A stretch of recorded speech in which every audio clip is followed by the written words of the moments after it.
கருவில் சுமந்த என் அம்மாவைத்தான் நான் நேசிப்பேன். ஏன்னா முதல் என்னை காதலித்தது என் தாய் மட்டும்தான். ஒவ்வொரு நாளும் தொட்டு பார்த்து அனுகுணமாக ரசித்து ஈக்கடிக்காமல் எறும்பு கடிக்காமல் பெற்று வளர்த்து இந்த உலகிற்கு தந்தாலே அந்த அம்மா மேலதான் எனக்கு காதல். ஒரு விஷயம் தெரிஞ்சுக்கங்களே, இந்த உலகத்துல நமக்கு துரோகம் நினைக்காதது ரெண்டே பேர் தான். யாராரு? நம்ம அப்பனும் ஆத்தாலும் மட்டும்தான். கூட பிறந்த அண்ணன் கூட பொண்டாட்டி பேச்ச கேட்டு அருவா எடுத்து விட்டு வருவேன். அண்ணன் எப்படி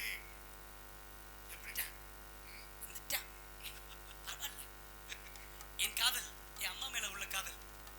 நான் சொல்றேன், நம்மள 10 மாசம் சுமந்து பெற்ற தாய் தகப்பன கடைசி காலத்துல கஞ்சிக்கு கஷ்டப்பட விட்டுறாதீங்க. இன்னொருத்தர்கிட்ட கையேந்திர நிலைமையை விட்டுறாதீங்க.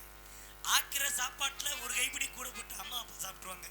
பேரம்பேத்தியோட விளையாண்டு அவங்க காலத்தை கழிச்சிருவாங்க. வாழ்றது கொஞ்ச காலம். அம்மா அப்பா கூட வச்சு பார்த்துக்கணும்னு வருங்கால இளைஞர்களுக்கும் இப்போ இருக்கிற என்னோட சகோதரர்களுக்கும் நான் வேண்டி கேட்டுக்கிறேன். என் தாய்மையில் உள்ள காதல் எப்படிப்பட்ட காதல் தெரியுமா?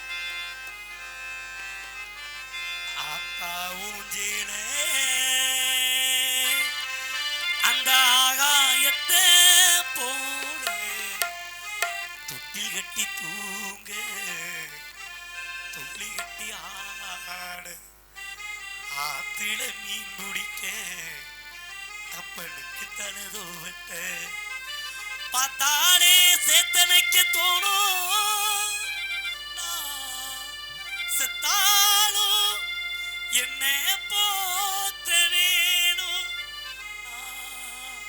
செத்தாலும் என்ன போத்த வேணும்.